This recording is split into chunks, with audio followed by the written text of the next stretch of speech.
Hi, everybody, and welcome to the Cleveland Browns post-game show. Final score 29-13 in favor of the Texans. Joining me on the panel to start out the program, Stephen, who I'm sure is happy, Rick, who I'm sure is 67, and and Brian, who is not so happy, and me. I just kind of glide along because I'm that kind of cow. If you want to be on the panel, the links to the Google Hangout and this program are at MOOHEADradio.com, the chat room, or on the YouTube chat room. So either way, you can find your way in if you want your voice heard. So first, to the victor go the spoils. Stephen, you get the first comment. Yes, first of all, I'm sorry that I missed your Friday show. I had a customer to tend to. I wasn't saying that you guys weren't important, so I wanted to apologize. Granted. Traffic is a bitch in Houston, by the way, especially when you're in the city limits. And it took me an hour to get home. By the time I got home, I missed your show. So anyways, I know I sound egocentric when I said this. In my hate week video earlier in the week, I said you guys were not winning this game. I was confident we were going to win by at least 2 scores or more. And a lot of people were saying you're egocentric because of your 8-game winning streak. No, sir. I was confident this was going to happen. I knew this was going to happen. And if I would have lost, I'd have put my foot in my mouth and crowed to you guys. But I knew this was going to happen because the Texans are playing in my opinion, I think they're playing the best in the NFL right now. That's my opinion. I'm going to leave it to you guys. All right. And again, you have a right to feel joyful about where your team is at. They played a very good football game, and you're never going to get any sour grapes from me about a team that is a better football team than the Cleveland Browns. And look, there are many of them. There are many teams in the league that are better than the Cleveland Browns. So what I would say is don't break your thumb patting yourself on the back, Stephen, because you just beat a lower middling team. And honestly, I think the Texans still have to prove that they can get it done in playoff time. That's going to be the real steep challenge, is not peaking too early in the season with these 9-game winning streak stuff. It's a marathon, not a sprint. And it's, one bad game, man, one bad game. But with that said, I thought that Deshaun Watson was outstanding. He's evasive. He's strong. He's hard to bring down. Great touch on the ball. He was very accurate throwing the ball. He made some threaded throws early in the game that really helped the Texans. The running game was established early. Miller looked great. The offensive line did its job, and the defense flew around the field. Kudos to Romeo Crennel for devising a scheme that confused Baker Mayfield in the first half of the football game. And, that is preparation. And, I think that speaks well of the organization in Texas and in Houston and in the way they approached this week's game. And any concerns about this being a trap week for them were quickly dissipated in this particular game. Rick, what did you think? Well, it didn't look good at the beginning there. It was the next thing you know, it's like 23-0. But Baker, it looked like Baker, he didn't care. He was coming out slinging in the second half from son of a gun, 6 for 6, boom, we got a touchdown. And he was throwing right to the bitter end. And I don't believe he was sacked the whole game. So I was encouraged about that. So our offensive line did pretty good, but it killed me to see those Callaway at the goal line there. Yeah. That hurt. The one penalty on Robinson cost us the one, and then Callaway getting stripped. That didn't help. I don't think that's a hold on Robinson in the great scheme of things. If that were the Pittsburgh Steelers, that would never have been called. The fault on Callaway was he had the ball in the wrong arm. Yeah. He's supposed to have that closer to the sideline, not inward where he could get hit. Yeah. So that's the problem there. So it's time for me to say hi to people in the chat room. Hi to Bronk. Hi to Jay Morgan. Hi to Roxanne's Dolls. Hi to Stephen Rose. Hi to Ian Perez. My goodness, there's a bunch of people. And hi to Cindy and Jeff and Bama. How you doing? Jeff and Bama's a happy man. Hurt brought you no hurt yesterday as the the Crimson Tide found another way of winning. Tony Goose, I still call him Tony the Calf. The Texans team is good. You got a legit contender, Steven? I think so. I think that you got a good-looking team, but it takes a lot to get through the playoffs. I know we're now officially number 2 in the AFC right now. Yeah. I mean, Jay Morgan says, enjoy this, Steven. Playoffs are just around the corner. You know what that means? It means Texans will lose and their season will be over. I wouldn't be so sure about that, Jay Morgan. That's sour grapes. I mean, the fact is they're either going to play well enough to win or they're not. And any weaknesses they have are going to be exposed by a better football team than the Cleveland Browns. Let's be honest about that. Watson looked pretty good. Say again? I said Watson looked pretty good. Hey, can I ask you guys how come you guys didn't target Landry early in the game or Higgins early in the game? I think that was taken away. I think that what they did is they wanted Baker to throw into the middle of the field because Baker likes to throw into the middle of the field, but they seemed to have a scheme that confused him because people were not in his field of vision, but were close enough to plays to either pick the ball off or to immediately smack the receivers. They seemed, and I don't know enough about defensive strategy in the NFL, honestly, to give you names of what they did, but it looked to me as if they were really coverages that were concealed. Let's just put it that way. And that makes any young player look bad. And we know from Crennel's experience in Cleveland that he is capable as a defensive coordinator to do that. He has that's the storied part of his career, certainly not the head coaching part of his resume. But all in all, just good strategy. And you saw that when DeVal tried to catch the ball, he was immediately nailed. You saw Landry on the sidelines on a deep ball get hit right as the ball got there. I mean, they were just flying around. They just played very well. And, hey, on DeVal, was that like an overturned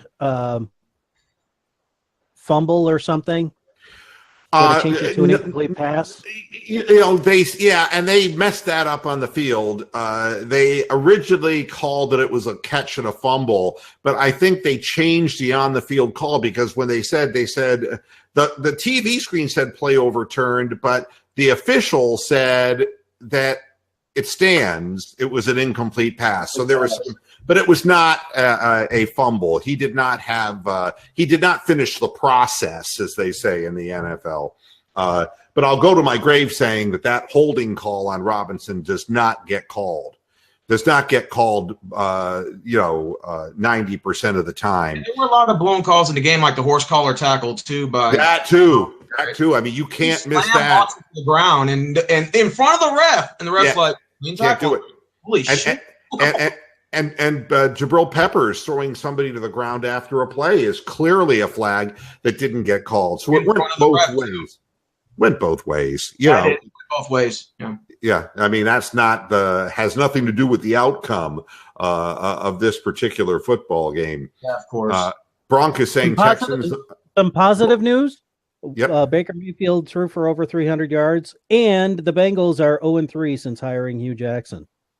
Well, I mean, that's it's all to be expected. It's all to be expected. I don't, I do not believe that Baker's ever going to hang his head. That's all I wanted to see in the second half is that we came out running the ball a few times, passing the ball, playing aggressively, letting the young man make his throws, make his reads. He had a tough first half. He had a better second half. I do want to say that the ferocious pass rush of the Texans was thwarted by our emerging offensive line, which tells me that the offensive line is honestly not lucky. It ain't no joke, folks. That offensive line, for whatever reason, since Greg Robinson was inserted, is starting to gel. And, I was surprised. You just, with the exception of J.J. Watt batting a pass down, you did not hear J.J. Watt's name. You did not hear Jadeveon Clowney's name. They did not have a sack on Mayfield. That's the third week in a row. that there wasn't a sack on our quarterback, and that hasn't happened since 1988 when Bernie Kosar was our quarterback. And that's what makes quarterbacks better. And it was nice, even though these plays didn't count, in essence, that Callaway made, that he was showing that verticalized threat that we need so much. And, the more time that Baker has and the more to throw the ball and the more time that he has to work with his receivers, that chemistry will develop and big plays will start developing. I think, though, that we're going to have a new head coach next year and we're going to have a new offensive scheme. But I'm not even worried about that because Baker learns faster than any young quarterback that I've seen, with probably the exception right there with Bernie Kosar as far as getting his nose into a playbook and understanding it. So now Michael Proud said the announcer said that quarterbacks are not afforded the protection of the horse collar when inside the pocket. Again, these rules, it's just like the onside kick rule. I don't even know when all these things changed. Now they have to line up a yard behind the kicker and they can't move until the ball struck. Why have an onside kick? I mean, it used to be in the old days, the pressure was on the guys to catch the ball. Now everyone's starting from a yard further back and can't move until the kicker's foot touches the ball. That play should just be completely removed from the game because it's no longer a factor. No longer a factor because you're not gonna get any onside kicks with the way this is set up now. I don't understand that. Arian sounded like he was interviewing for the head coaching job today. He just sounds old, stale, and boring to me. Nothing that Ian would like to get in the chat room. He's wondering if you could send a link in the chat room again. Oh, I'm sure I can do that. Wait a sec here. Somewhere along the line, we lost Derek too. There you go. Yeah, I know. Derek's in and out, Now. It's in the chat room. The link's there. You have to have a laptop, though, not a phone. If you have a phone, it won't let you in. Yeah. Derek was here, and then he was gone. Yeah. Just like that. It happens sometimes. This is kind of a different situation for the Browns because we didn't get an opportunity to do what we do. I mean, the fact that Chubb only got 9 touches is because we were behind so quickly in this football game that, there could be no balance.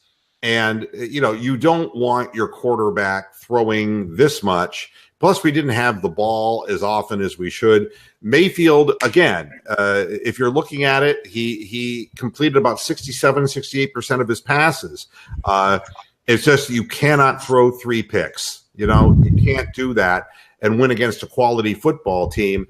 But at the same time, if you don't see it, you can't be it. And this is the first he's seen of this, and he's going to see more, scheming defensively. There's going to be more of that. So that's the way the cookie crumbles. Derek is back with us. Where'd you go, Derek? Yeah, Derek. I'm having all kinds of internet problems. I got on and then it wouldn't go in, kept cutting out. I don't know what's going on. Is my sound good at least? Yeah, but we're getting a little lag on you when you talk. Yeah, I think maybe your connection is, for whatever reason. Do you know what speed your connection is? Probably terrible. Yeah, let me go. If you do a speed test and it has a graphic of a hamster on a treadmill, that'll give you an idea. That will take slow. It shows fake Hugh Jackson. Faster, you little bastard. Instead of a rotating circle, it's a turtle on its back kicking its legs. Yeah, that's exactly right. Jackson's face on the there. It'll only take a second. This will only take a second. Yeah. Well, I'm sure Hugh's my watching internet's the film. terrible.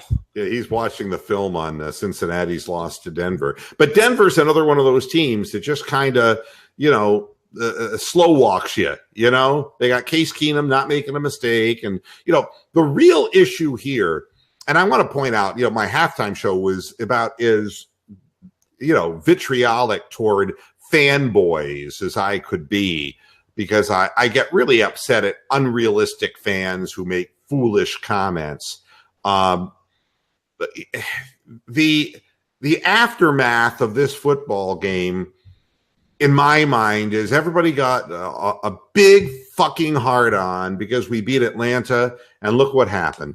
The Ravens beat Atlanta, and Lamar Jackson threw for 125 yards, and they still beat Atlanta. You know, if you're out there, fanboys, here's another little piece of good news for you. Josh Rosenstein went into Green Bay, Lambeau Field, and beat Aaron Rodgers. It can happen. It can happen. I mean, and, you know, again, Rosen, if you remember, was my selection, not Baker Mayfield. I'm thrilled we have Baker. Don't get me wrong. And nothing is. Yeah, that was mine too. I liked Rosen. Yeah, but you know, the question with Rosen, it had a lot to do with concussions and about physical, and it was a lot of the same questions they had about Jared Goff. But with Rosen, there were some mentality issues that were questioned and attitudes that were questioned about his dedication to the game. I compared him to Trevor Bauer in some respects, that he was just kind of different. And I think that maybe made some people, including myself, shy away from him because he kind of gave off the odor of kind of being above the game. And, hey, if this doesn't work out for me, there's always something else for me to do. And I don't know that that's, you know, that wouldn't have been right in Cleveland. Let's put it that way. In Cleveland, you have to be willing, you know, to get CTE in order to, you know, bring this organization to the next level. Let's be honest.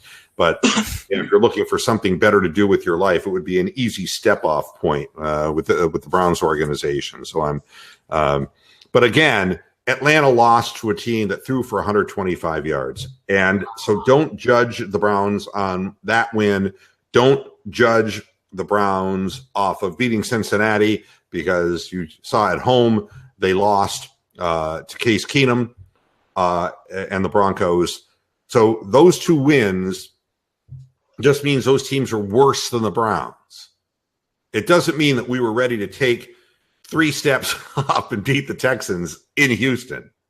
You know, that's Ian Perez is saying I'm downloading Hangouts. That would help. You would thought he'd have done that first before he maybe put the damn link up again. I told him he can't use his phone, because if you try to go on through your phone, download. I told him that's not true. Laptop. I just logged in on my phone, man. I'm on my phone right now, logged in on Hangouts. What kind of phone do you have? And there's Bitter Truth. Hey, the big tits guy. Hey, how you doing? I'm here. In order for him to use it through his phone, because I do this all the time, he has to do it through the app. He has to do it. That's right. Other than that, it's going to keep sending him through there. So he got to play with it a little bit. Yeah, what does he do when he gets on the app? He has to download an app. You got to log in by your Google account on your phone. I'm using a new Samsung S9. Got in first try, but I logged in with my Google account. Okay, so you have to use a Google account. Okay. All right, so there's your answer, folks. We've been looking for that answer now for a couple of weeks. So if you want to join on the show, do it through your Google account. Don't do it. Don't do it any other way. Right, you can't do it through YouTube. You have to do it through your Google. Absolutely not. Yeah, go through your Google account, log in, put your phone number or put your email in there, and put the right password in there for your Google account. And but the link will work for you then. It just did, man. That's why I look different today. Excellent. Yeah. Good. In fact, I'll show I'm on my phone because I can get up and move around. Look at this. Hey. Oh, he's ambulatory. Look out. I am ambulatory. You know, they may end up giving me, after I'm on the hard narcotic stuff after my knee surgery, they might give me tramadol, Bronx, so we can have a conversation together. We could have one really quiet because there's people that are going to sleep here in a minute. So I'm going to log out, but I'll be back in the chat room. Okie doke. See you later, guys. All righty. No, he was just testing out his system, and it worked, you see? So there you have it. So let's go to I'm sorry. Did I interrupt you, Rick, on what your take was on this whole thing? No, you got Steven, you got me, and whoever you want is next. Okay, let's go to Bitter Truth next. You know what? I wanted to see if they were competitive in this game. I mean, it would have been surprising if they would have won, especially if it would have been close. But the Texans, they got some dogs on that field. I mean, some true dogs on defense. The offense is methodical, but whew, they couldn't climb that mountain. They couldn't do it. But I you know what I think the problem is? It's pretty much what we've been saying all along. You don't have an outside threat. You just don't. And that hurts you because then they do what they did. They sit on your routes. They sit on your wide receivers. Your wide receivers can't get open against man coverage. We saw that in the preseason. So you have to run crossing routes and play action passes. You have to trick the defense or hope that they play a loose zone in order for your wide receivers to get open. Yeah, I mean, but they were swarming, and I think what they were doing, knowing Crennel, was they were disguising man coverages with zones. Yeah. Because in every instance that those balls were picked off, it was a roamer. It wasn't a guy who seemed to be playing his man. It seemed to start out looking like it was man and morphing into zone. And that part of the field that he threw to, somebody stepped right in front and picked the ball off. So, that was Ludacris is saying Texans were only rushing like 3 most of the time and inserted their second unit D toward the end. What it looked like to me is that they were not getting they were able to get Baker to roll out of the pocket, but it did look like they had a lot committed to the pass.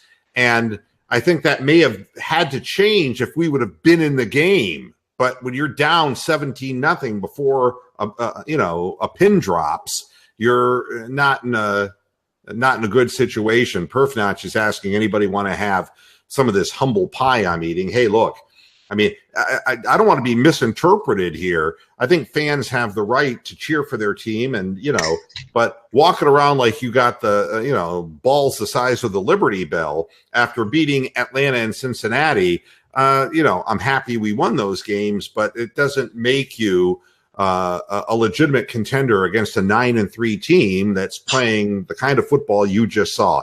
If you don't see the difference in the depth of their roster and ours, then you really don't deserve to have an opinion. That's what I'm saying, because there's a huge, huge difference between the top to bottom strength of the roster. And I'm just happy that our offensive line is blocking for our young quarterback and he's staying healthy, that Chubb is a real guy who can catch balls out of the backfield and run for the line of scrimmage. I'm thrilled that, we're now. And any word, by the way, on Denzel Ward? They said he had a shoulder injury and he wasn't seen for the rest of the game. He was listed as questionable. Yeah, he was out with concussion. Listed as questionable, and he never came back. Oh, so it was concussion protocol, And that doesn't help either because you saw the trouble that Gaines had desperately holding on to Hopkins. That certainly didn't help either. Y'all see that one play like me out there covering them. Did y'all see that one play where Hopkins caught the ball on the sideline and ripped his helmet off and he uttered the word, "Hold me. You can't hold me." I knew from there. I said, "Damn, he's got a lot of confidence, man." Well, but we didn't see much of him when Denzel was in the game. I think he's a great receiver, and I think the quarterback is a great quarterback.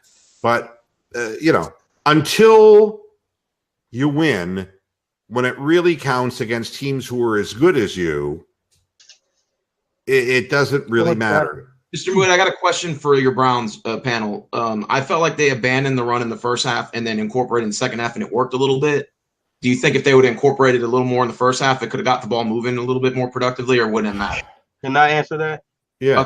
Anyone can. Go ahead. What happened early on in the first half, like he would gain maybe about 4 to 6 yards on his first carry. Then the second play would be a pass that would get knocked down or dropped.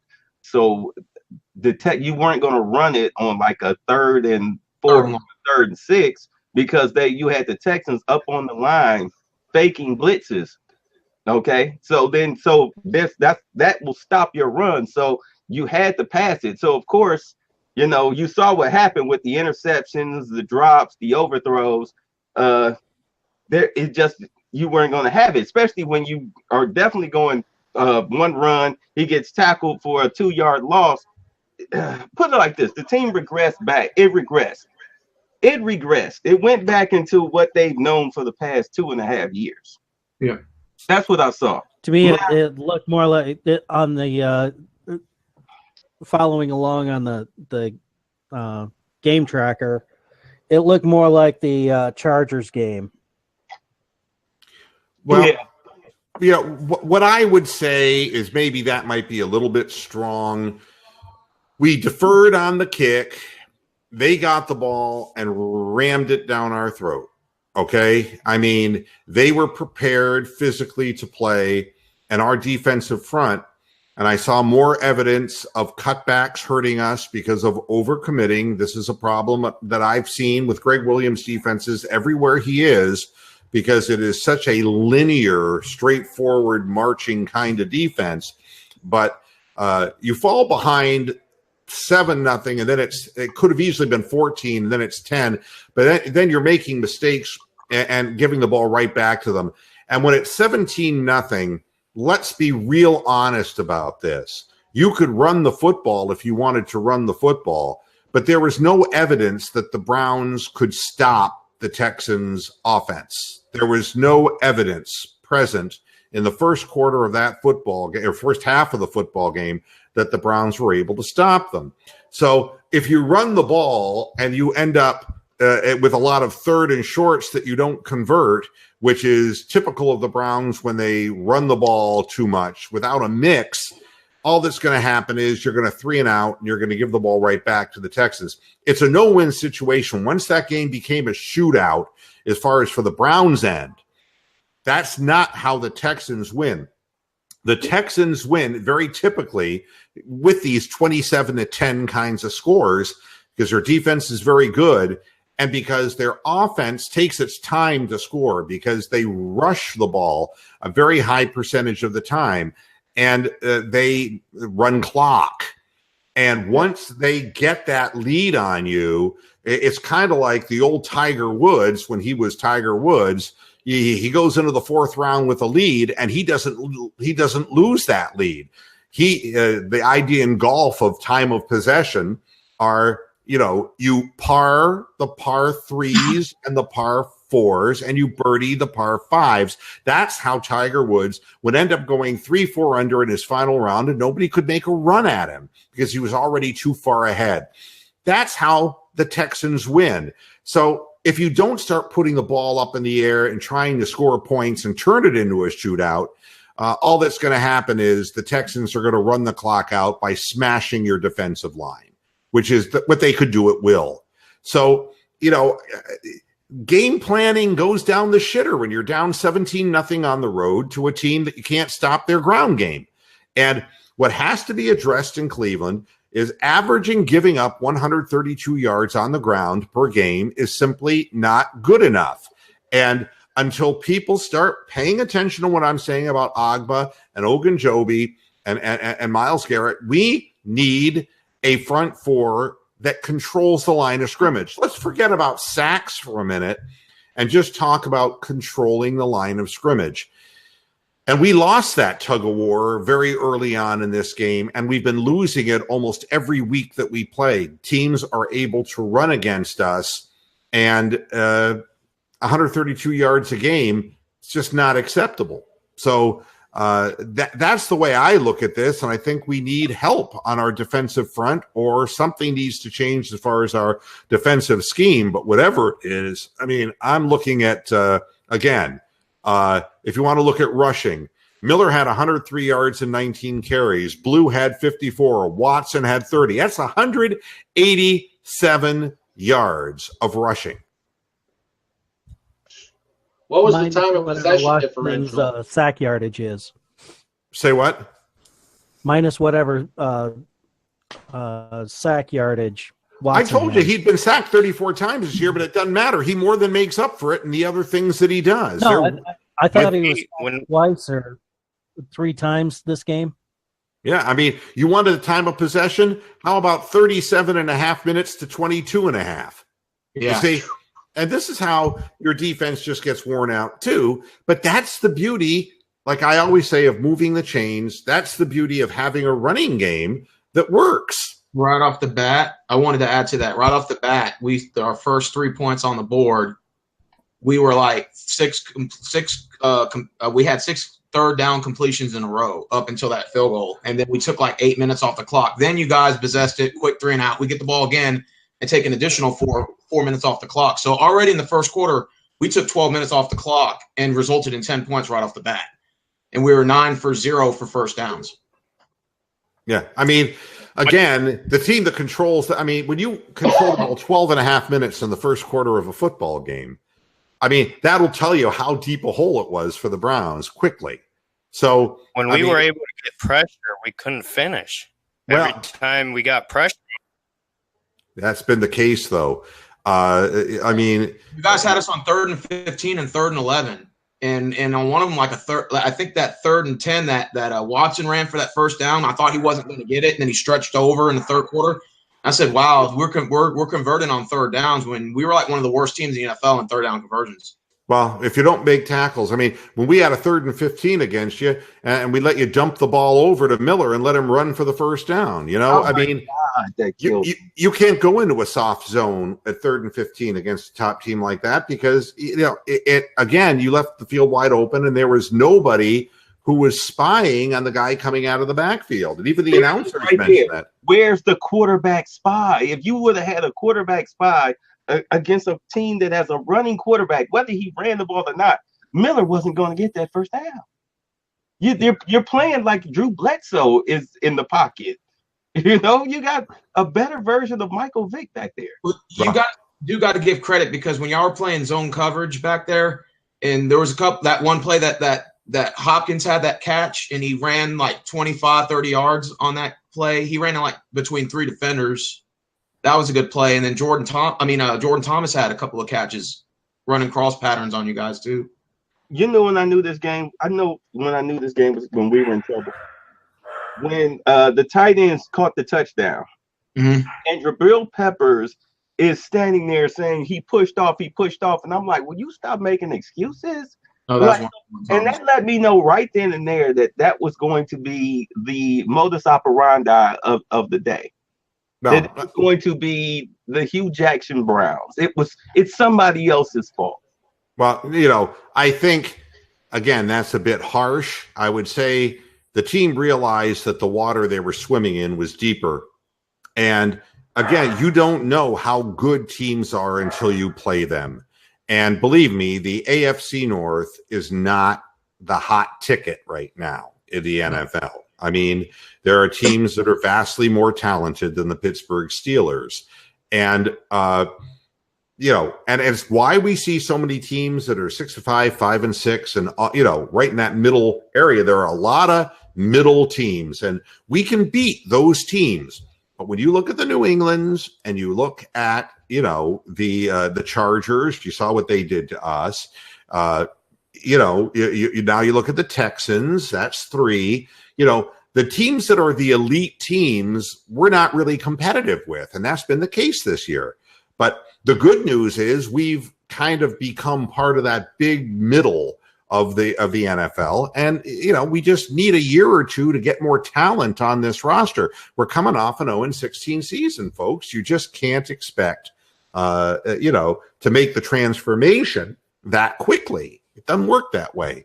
For you guys is competitive through this stretch, that would have never been unheard of. That would have been unheard of, Yeah, Jason Moore. How many Browns fans would have thought they'd be in the playoff hunt? We weren't in the playoff hunt, so quit being delusional, please. They did. You're in your chat. Real Goats. They did play the Patriots. They beat the Patriots earlier this year.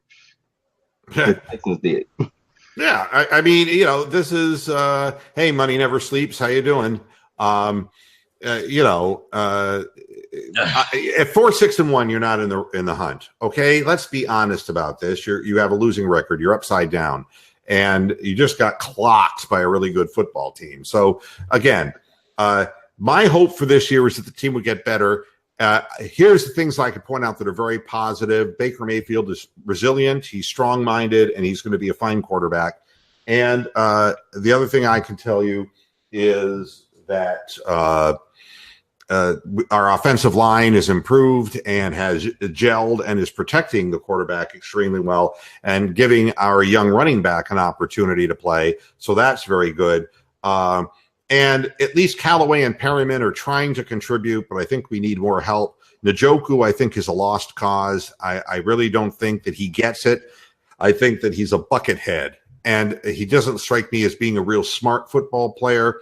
And raw talent is all well and good, but you have to learn more as the season progresses than this young man has. And he's had last year and this year, and I do not see him ascending. Let's put it that way. You know what? You're right. Because if you notice, they benched him after what was it? It was a play. I think it was either the one of the plays. Oh, the penalty. They benched him after that. That was because if you notice, Steph the valve that pass that they thought that he fumbled, but they ruled it incomplete. They started him. They said Njoku down. Yeah, I mean, how long do you have to wait? That's why DeValve was in the game. You know, there comes a point where you have to make yourself a target for the quarterback and catch the football, and you got to be willing to go over the middle, go back for the ball, and do those types of things. And I just don't see David Njoku working out. But that's on a negative front. On a positive front, you know, I'm happy with Denzel Ward, but I'm obviously not real thrilled. I'm happy with Demarius Randall, but I'm not real happy with the rest of the thinness of our defensive secondary. And you know, I'm not really happy with the front four at all defensively. I'm just not. Well, that's going to improve. That'll improve next week when Mitchell comes back. Hey, Mr. Mitchell's back for Carolina. Yeah. Oh, thank God. Yeah, we need help. You know. I had a question. Do you think that holding on Robinson? I know that shouldn't have been a holding, but do you think that killed whatever momentum the Browns had left in that game? Because I thought if they scored, it's 26-14. Yeah, you know what I think? I think that bad calls seem to beget bad calls, and I think that when in the previous drive, there was about a 5-minute period of that game where everything went against Cleveland. And yeah, I think that punctured what little hope was there.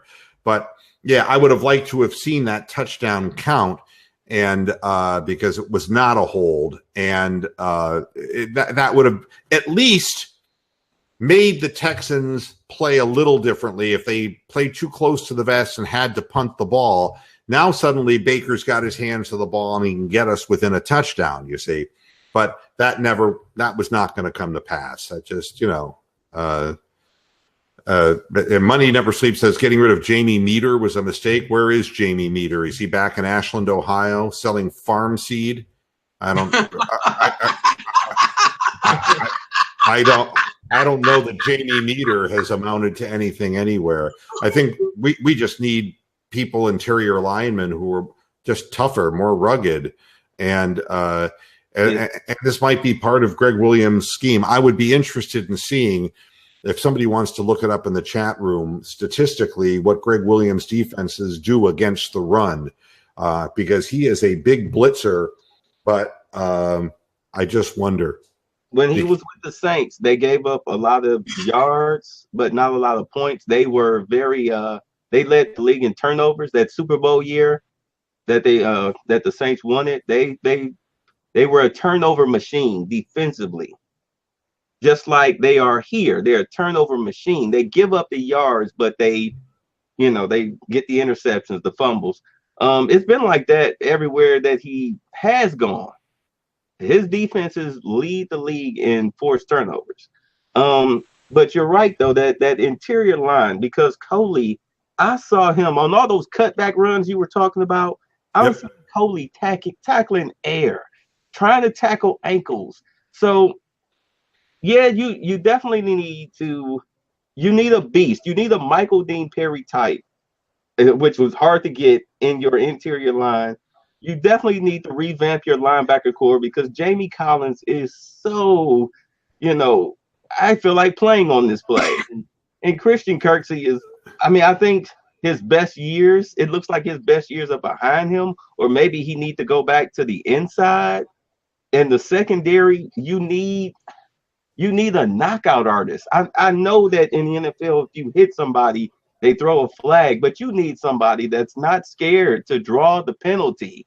You need an enforcer. And that's maybe I had a friend who said at work, he said, we should have made the Khalil Mack trade. And I didn't think that was a good idea, but now I see why you make the Khalil Mack trade. You need somebody on defense that will go out there and try to murder somebody. Yeah, and didn't save him against Shermer today. The bottom line, one guy isn't the answer. Let me tell you about Jamie Collins. What people are saying about Jamie Collins' lack of effort. Jamie Collins is not tending to his responsibilities. At the $12 million a year. He's freelancing. And I've seen on many plays that the overcommitting is him guessing and trying to make a hero play and guessing wrong and literally leaving his area of domain. And the reason these cutbacks are working so well is a lack of defensive discipline. The push is being influenced with blocking one way, but if you're going to do that, you have to have somebody on the back end who is a sure tackler, who's looking back into the backfield, and if that play is stopped to the left and wants to come back to the right, you have a guy who has that zone that is his responsibility. And that would usually be a linebacker. But when you have Jamie Collins out there just freelancing as he goes, and I think that Myles Garrett does it too, it's hard to have a team discipline.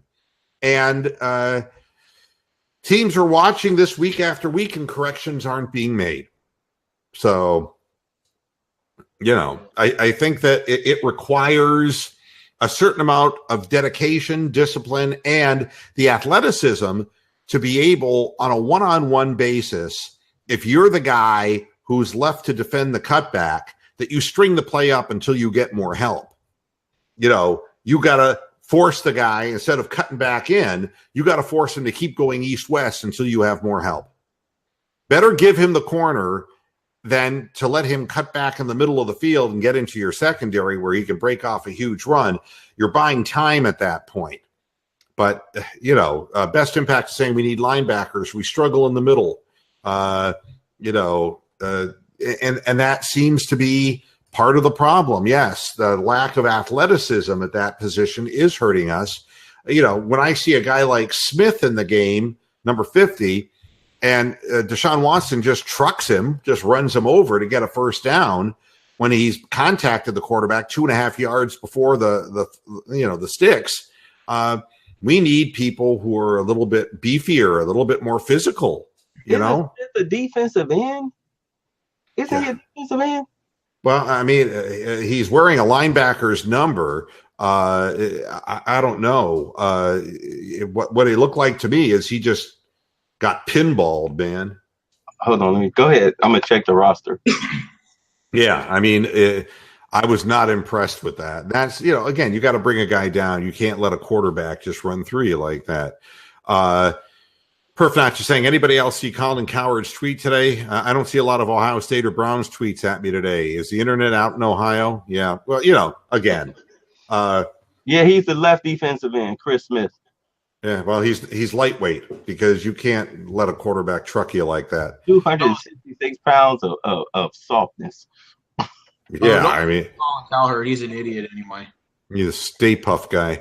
As far as Colin Cowherd, he's like, I gotta get attention. I gotta get attention. It's like, look, Cleveland, Northeast Ohio was lost more than anybody, and losing one football game doesn't even begin to phase us.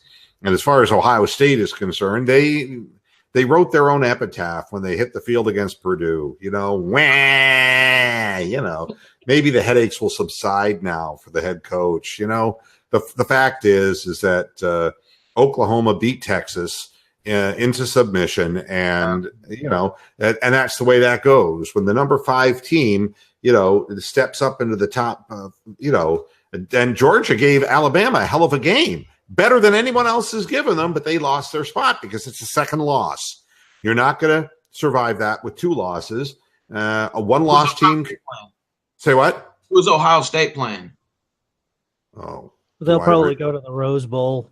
Yeah, they should play. They'll probably end up playing Washington, who won 10-3 or some asshole thing like that against Utah. Yeah. They Washington beat Utah, so they'll play Washington in the Rose Bowl. Now, just so that you can compare, Josh Allen was 18 of 33, 231 yards, 2 touchdowns, and 2 interceptions. That's that.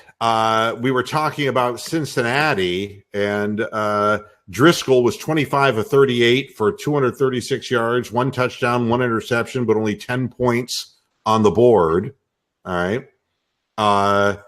The aforementioned Josh Rosen was all of 11 of 26 for 149 yards. So it wasn't Moses leading the Jews into the promised land, Brian. It was obviously the Green Bay has problems. And no, it was the 2 running backs for the Cardinals that did all the damage. Yeah, I don't see damage in the rushing game. 20 carries for 69 yards. One guy did have 5 carries for 53 yards. But to be honest, I've been watching an inconsistent Green Bay team all year because they're thin. This is not the same Green Bay team that was a perennial playoff team. They're a much weaker team. But what they now have the same record as the Cleveland Browns. That's right. And Rosen at 11 of 26, that's nothing that I'm going to doff my cap for. I'm just looking at the rookie quarterbacks that are playing and just, and it's like, then we can look at, Jackson for the Ravens, 12 of 21 for 125 yards, sacked twice. That's just not getting it done. However, Matt Ryan has done what he does every year with Atlanta, which is he stops playing at some point in the season. 16 of 26 for 131 yards. That's all that their passing game could give them against Baltimore's defense. So, and then we're looking at Baker having a bad game, but Baker threw for 397 yards. And didn't quit. Yeah, so, I respect Baker. The fact of the matter is we have, without a doubt, the best of the young quarterbacks. Okay? Fact. And we just got to put a better team out in the field with him. That's all. And, of course, the Rams got back and, everyone gets healthy against the Lions, right? Yeah.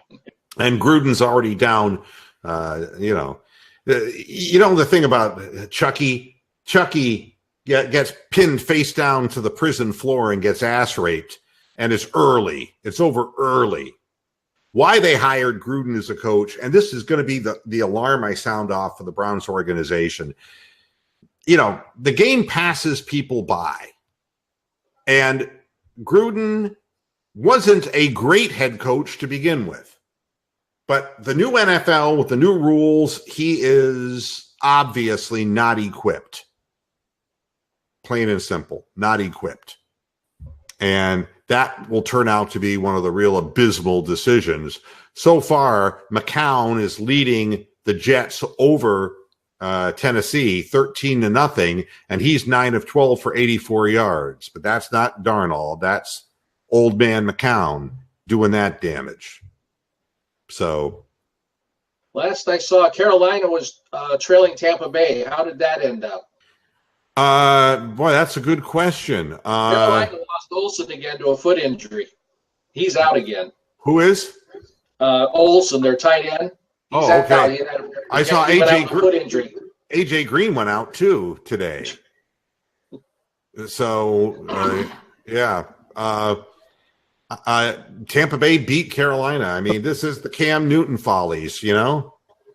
Hey, Mr. Moohead, who would have thought Arizona would beat the Packers? What the hell is going on in Green Bay?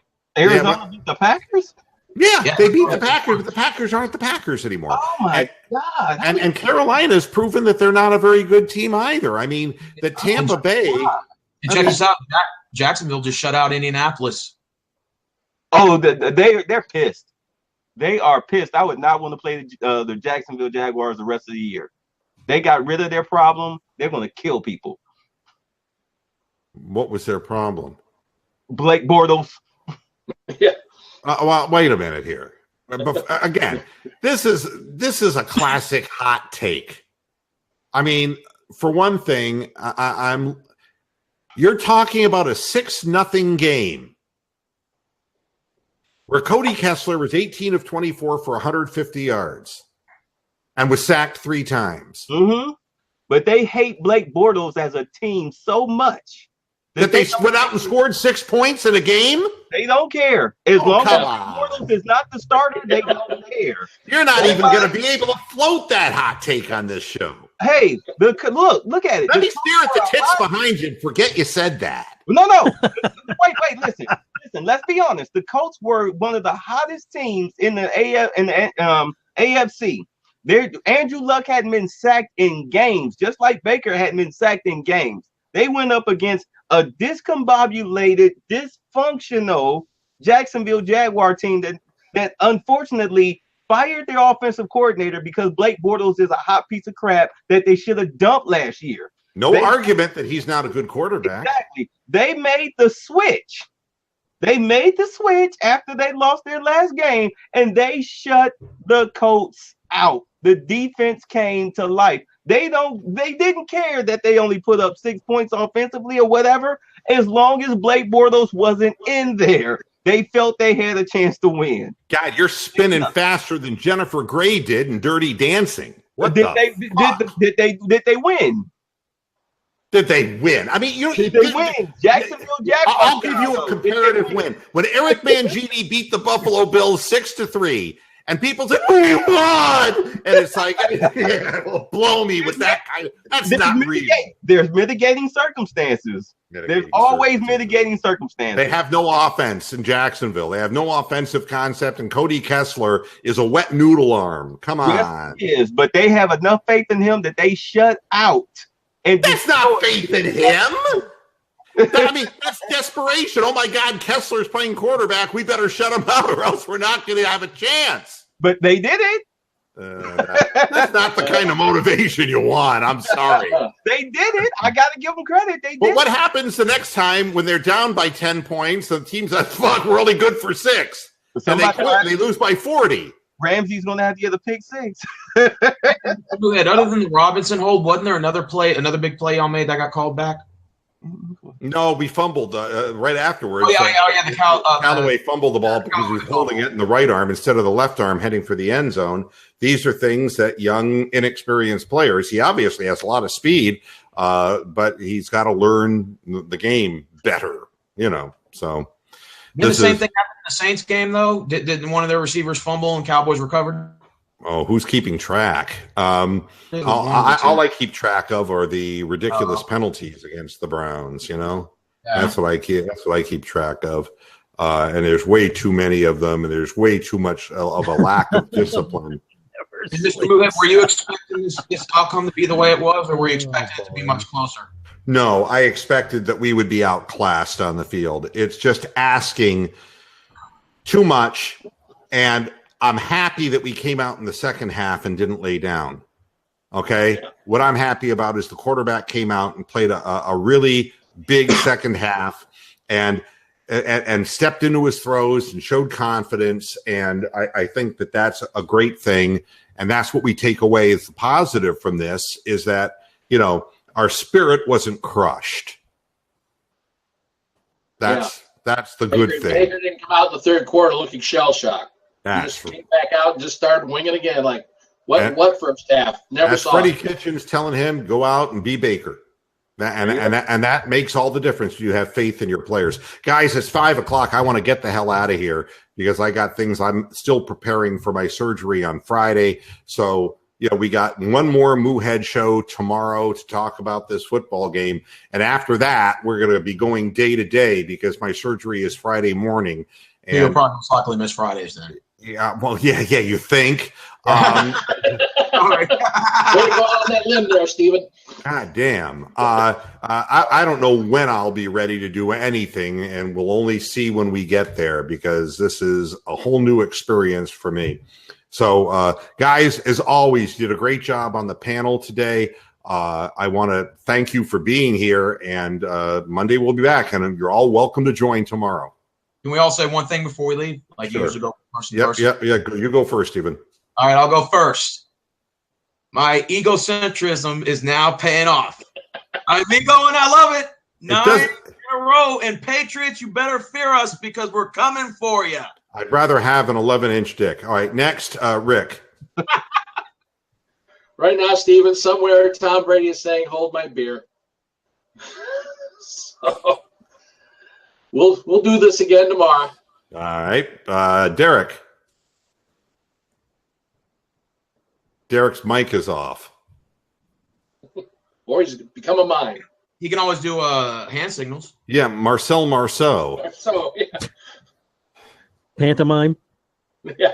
I don't know. Derek's. You have no sound, Derek. You probably have to log off, log back on, but it'll be too late by then. Yeah, it'll be too late by then. All right, Brian.